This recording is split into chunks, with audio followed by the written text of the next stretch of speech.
visuel précédent nous rappelle que ce projet BioProof est un projet à dominante technique, opérationnel, pragmatique. Et vous aurez l'illustration de cette philosophie via les propos d'Alessia Neige et de Florence Bruno. Il en demeure pas moins que cette problématique des matériaux verts, on va dire, matériaux verts pour la filière caoutchouc, des matériaux soit biosourcés, soit des produits recyclés, ne peut faire en aucun cas abstraction d'un environnement économico-réglementaire, normatif, sociétal que Christian rappelait à l'instant. Je le répète, ce n'est pas le cœur de l'approche BioProof, mais néanmoins, lorsque nous avons réfléchi, lorsque Patrick Ruir et Claude Janin ont réfléchi à la genèse de ce projet, nous étions à une période où les matières premières étaient à des niveaux particulièrement élevés. Ça nous ramène dans les années 2011, 2012, 2013. C'est un petit peu ce que je souhaitais rappeler, faire un petit flashback dans le cadre de cette approche, on va dire, à dominante économique. Ce que nous allons faire, c'est effectivement rappeler ces évolutions, rappeler également que le prix des matières premières vierges demeure par rapport à toute la problématique de développement des matériaux verts une variable absolument essentielle. Première variable importante à prendre en considération. Deuxième variable importante à prendre en considération, c'est l'écart de prix entre ces matériaux vierges, ces matériaux de référence, et des matières premières biosourcées ou recyclées. Et cet écart de prix, il est évidemment déterminant quant au positionnement correct de ces matières premières alternatives et les business models développés par les offreurs de ces matériaux verts. Et ça, c'est une seconde variable très très importante. Donc nous allons nous intéresser à 4 variables de référence. Alors je ne vous surprendrai pas, on va parler un petit peu du pétrole brut, on va parler évidemment du butadiène, on va parler du caoutchouc naturel et on va parler du noir de carbone. Ce n'est pas tout à fait un hasard. Alors sur ce premier visuel, vous avez des éléments de comparaison. 2012, je vous dis, genèse de ce projet BioProof. 2012, le baril de pétrole oscille autour de 110 $. Il va rester pendant 3 ans à ce niveau-là. Petite oscillation dans une fourchette comprise entre 105 et 115. Le butadiène est à 1700 €, presque 1800 €. Le naturel est à un peu moins de 3 € le kilo, donc je m'exprime pour le butadiène en euros, pour le naturel en euros. Pour le brut, le baril Brent de référence en dollars. Valeur pour 2012, valeur pour 2018. 2018, c'est la moyenne sur les 12 derniers mois, arrêtée à fin avril ou fin mai. Pour le baril de brut, nous étions plutôt, parce que les choses évoluent très très vite, nous étions un peu moins de 60 € le baril. Pour le butadiène, un peu moins de 900 € la tonne. Et pour le naturel, autour d'un 50 ou 1500 € la tonne. La différence en valeur absolue, elle s'affiche à l'écran. Vous voyez qu'elle est importante, très importante. 53 $ pour le baril de pétrole, pratiquement 900 € la tonne pour le butadiène, et pour le naturel, ça nous fait une différence de l'ordre de 1000 €. Donc des différences conséquences des prix qui ont été divisés grosso modo par 2 entre ces 2 périodes de référence. Comparaison valeur absolue, moins 47, moins 51. Vous voyez que les choses sont très convergentes sur des matières premières qui sont issues de filières en tout cas différentes. Pétrochimique d'un côté, filière caoutchouc naturel de l'autre. Donc des écarts importants, conséquents. Constat, un peu brut de fonderie, un constat simplement pondéré par tout ce qui se passe actuellement. On va revenir sur la courbe concernant, dans un premier temps, le pétrole brut. Alors vous voyez cette période de relative stabilité que j'évoquais il y a quelques instants, un baril qui est resté pendant 3 ans à des niveaux particulièrement élevés. Jusqu'en 2014, ensuite un décrochage violent qui va nous ramener très longtemps en arrière avec des niveaux de prix de l'ordre de 30 € le baril. Bonne nouvelle pour l'économie française, mauvaise nouvelle pour tous les gens qui travaillent sur le domaine du recyclage ou sur les matériaux biosourcés. Et puis, l'histoire va très très vite, puisque actuellement, depuis 2000, 2016, grosso modo, le baril est reparti à la hausse pour différentes raisons liées à la restriction de l'offre des fournisseurs et liées à tout ce qui se passe actuellement au Moyen-Orient notamment. Donc actuellement, nous avons un baril qui cotait de l'ordre de 72 € en moyenne mensuelle sur avril, avec un palier de 75 € qui a été enfoncé au cours de ces derniers jours, et un baril qui flirte actuellement autour de 80 $, excusez-moi. Donc beaucoup d'activités, beaucoup de turbulences haussières et des risques d'emballement spéculatif, de flambée spéculative qui sont évoqués par certains. Donc nous sommes assurément sortis d'un contexte de calme et de prix bon marché pour entrer dans une nouvelle ère où les prix risquent d'être fortement haussiers. Alors, quand on parle du pétrole, il ne faut quand même pas oublier quelque chose de très important. C'est que la ressource, elle est là. La ressource, elle est là, mais à un prix parfois élevé, voire très élevé. J'ai appris cette formule, le pétrole cher, il est abondant. Côté offre, ce pétrole, il est disponible, accessible parfois à des coûts particulièrement élevés. Mais en 2017, le monde n'a jamais autant produit de barils de pétrole, 81 millions par jour. C'est 9% de plus qu'en 2008, vous savez, avant la crise, à une époque où les matières premières étaient montées relativement haut. La production américaine, sur la période, a doublé. Les Américains produisent 2 fois plus de barils de pétrole qu'en 2008. Donc les réserves de pétrole, c'est un peu paradoxal dans cette profession, elles augmentent au fur et à mesure que les prix augmentent. Dans le stade actuel, on estime qu'on a à peu près 49 années de réserves sous le pied. C'est beaucoup et c'est peu à la fois. La demande, elle reste en revanche très dynamique. Et l'équilibre offre-demande, c'est là où ça se corse un petit peu beaucoup. Elle est soumise à ce jeu géopolitique que l'on connaît et qui est illustré par les événements très récents, et notamment la sortie des Américains de l'accord sur le nucléaire iranien. Et puis la cartélisation des producteurs, ne l'oublions pas.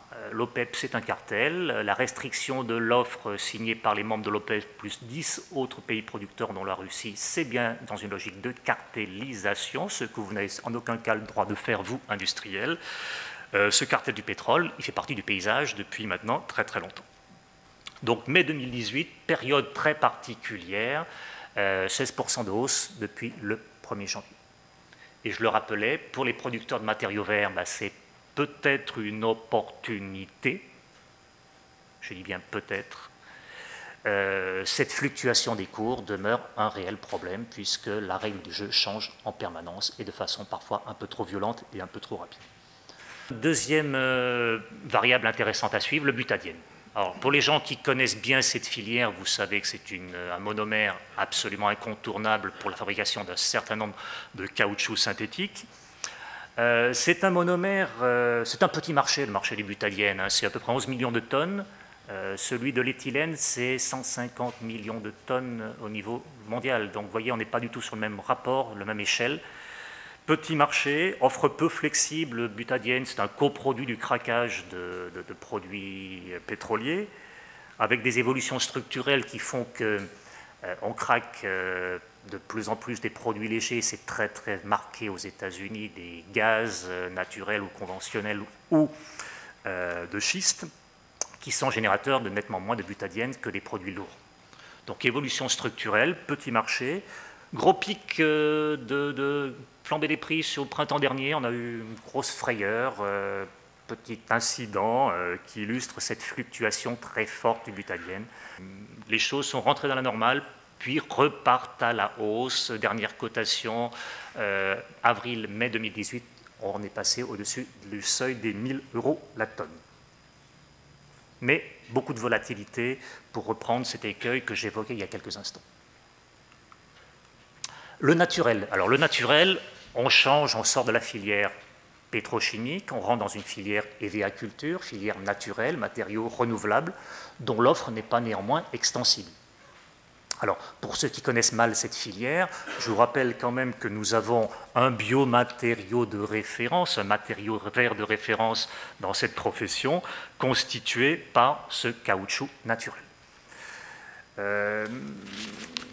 Donc les prix ont subi un peu, à l'instar du butadiène, et les choses sont corrélées, une tension sur le printemps 2017. Aujourd'hui, nous sommes revenus à des niveaux de prix particulièrement faibles. Ça n'inquiète pas forcément les utilisateurs, les industriels, les planteurs un peu plus, parce que l'activité n'est pas fortement aujourd'hui rémunératrice. Il en demeure pas moins que l'offre est abondante. L'offre a progressé, la récolte en 2017 a progressé de 8%. La demande que de 4%. Donc vous voyez un déséquilibre offre-demande au profit des transformateurs. Beaucoup de pays ont beaucoup planté récemment et beaucoup d'activités sous le coude, beaucoup de ressources sous le coude. Là aussi, je le rappelle pour les gens qui connaissent mal cette filière, le caoutchouc naturel représente 46% de la consommation mondiale de caoutchouc. Donc, vous voyez, c'est un gros morceau, on est bien dans les biomatériaux, les matériaux verts. Ce n'est pas le sujet de Bioproof, on est plus sur des matériaux verts nouveaux, mais c'est important de le rappeler pour les néophytes. Dernière variable, le noir de carbone. Noir de carbone essentiel, quel que soit le type de mélange, à base de caoutchouc naturel, de caoutchouc synthétique. C'est une charge importante, incontournable dans cette profession. Beaucoup de turbulences. Vous voyez des courbes qui se superposent quand même. J'aurais mis toutes les courbes sur un même graphe. Vous auriez vu des corrélations naître assez spontanément sur le plan graphique. Ce noir de carbone est tombé à des niveaux de prix particulièrement faibles sur le début de l'année 2016, après un cycle baissier. Aujourd'hui, on change de configuration dans un marché un petit peu compliqué, lié à la fois à la fermeture de sites de production en Chine du fait de mesures anti-pollution, lié à une demande parfois dynamique, mal anticipée, lié à ce qui se passe en Inde, des mesures anti-dumping. C'est un petit peu compliqué ce marché du noir de carbone, mais c'est important d'avoir cette variable en référence, notamment pour tous les gens qui travaillent sur des noirs recyclés. Alors si on essaie de faire la synthèse de ce que je viens de vous présenter à l'instant, on est dans une situation un petit peu atypique. Dans cette fin de premier semestre 2018, avec une sagesse relative du cours du naturel, du butadiène, même si la situation peut être évolutive. On a des tensions sur certains types de produits, on en a parlé, je pourrais rajouter le nitrile, je pourrais rajouter le polychloroprène, les noirs, on en a parlé. Les petits produits, situation très particulière liée à deux choses, à mon sens, la fin du déploiement du règlement REACH, qui impacte très directement l'offre. Et puis toutes les mesures anti-pollution qui ont été prises en Chine, où là aussi ça impacte très directement les réseaux fournisseurs de ce type de produits. Donc c'est un petit peu compliqué. Le faisceau d'explication, le pétrole, les tensions sur certaines capacités de production, des politiques anti-dumping qui ont parfois des effets pervers, mal anticipés. Je faisais référence à l'Inde et ses mesures anti-dumping sur certains noirs russes et chinois. Le paradoxe, je vous raconte tout ça, mais vous allez me dire, il n'y a plus de place pour les matières premières vertes. Le paradoxe, c'est que finalement, les recherches sur les matériaux verts se poursuivent. Elles se sont poursuivies au LRCCP pendant ces 5 années, avec de très nombreuses communications scientifiques, Christian l'évoquait, et elles vont se poursuivre, des réalisations parfois discrètes sur le terrain, pas toujours médiatisées. Le programme Bioproof a pu se dérouler sans difficulté, avec vraiment de nombreux fournisseurs qui sont venus nous confier des produits attestés dans le cadre du protocole. Plus de 600 téléchargements des 45 rapports d'essai qui sont aujourd'hui accessibles à tous sur notre site internet. Et puis rappeler quand même que sur 5 ans, la forte montée en puissance des thèmes de la thématique de l'économie circulaire. Florence l'évoquera tout à l'heure. La feuille de route économie circulaire a été publiée il y a un peu moins d'1 mois. Il y a plein de choses qui sont très convergentes par rapport à ce programme Bioproof. Et puis ce qui se passe dans cette maison des constructeurs automobiles, notamment au niveau de la plateforme filière automobile, à savoir les réflexions sur limiter l'impact environnemental de nos produits. Question que vous allez me poser, mais je préfère la poser et anticiper vos remarques. Est-ce que le diagnostic de raréfaction des ressources que nous avions posé comme postulat au démarrage du programme BioProof en 2012-2013 était-il erroné? Point d'interrogation. On s'est posé beaucoup de questions au fur et à mesure, notamment quand les matières premières sont tombées à des niveaux de prix très très faibles. Alors de quoi parle-t-on? Des prix, des volumes physiques, des ressources portant à prendre en considération. Je pense qu'on a quand même une impérieuse nécessité de préserver les ressources fossiles, du fait de pression sociétale, du fait d'une pression réglementaire, du fait de la pression de la demande également. Nous n'avons pas de planète B, hein. Je crois qu'Emmanuel Macron a dit ça à Trump il y a quelques semaines aux États-Unis. La formule est bonne, je me permets de la reprendre. Il y a un double enjeu côté industriel, hein, évidemment, c'est la maîtrise du coût des approvisionnements et puis la sécurisation des approvisionnements. Donc deux enjeux au-delà de ces aspects sociétaux absolument incontournables. Et puis la France doit poursuivre sa montée en compétences en matière de matériaux verts, d'exploitation de la biomasse, et c'est un secteur concurrentiel où là, il y a des places à prendre et puis tout le monde ne sera pas premier sur la maîtrise de ces technologies. Je crois que c'est un point important à prendre en considération. Alors, pour terminer, quelques perspectives. On a quelques certitudes et on a beaucoup d'interrogations. Parmi les certitudes, rappelez que la demande mondiale de caoutchouc continue de progresser, bon an, mal an, de quelques pourcents, sous l'impact des émergents, bien évidemment. Mais c'est une demande mondiale, c'est des marchés mondiaux, ne l'oublions pas. Demande stimulée par ne serait-ce que la croissance démographique et puis la croissance du parc automobile. On commercialise, le niveau de production d'automobiles se rapproche de 100 millions de véhicules an. 2017, 97 pour être tout à fait précis. En 2000, la production mondiale était de 66 millions de véhicules. Donc en l'espace de 18 ans, un volume multiplié par 1,5. Donc tout ça, vous connaissez l'impact en tant que branche cliente du secteur automobile sur les carnets de commandes de nos industriels. On ne peut pas l'ignorer et tout ça fait beaucoup de petits bouts de caoutchouc sous forme de pneumatiques ou sous forme de pièces techniques à disposer pour pouvoir répondre à la demande. De nombreuses interrogations, la géopolitique, personne ne maîtrise, on va être très clair. Les prévisions dans le domaine du pétrole, on peut lire le tout et son contraire. Donc, je ne peux qu'inviter les gens à être extrêmement prudents. On sort d'un cadre rationnel d'équilibre offre-demande pour rentrer dans des considérations d'ordre irrationnel, si je puis dire, qui génèrent des situations géopolitiques parfois très complexes, comme c'est le cas actuellement. Au Moyen-Orient, on pourrait parler du Venezuela, l'offre absolument un pays producteur de pétrole des premiers rangs qui aujourd'hui n'exporte pratiquement plus rien. Et quel positionnement dans les filières vertes aujourd'hui?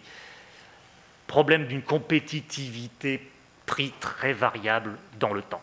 Problème de fluctuation du prix des matières premières vierges qui, à mon sens, handicape ces filières vertes à émerger et à caler des business models profitables.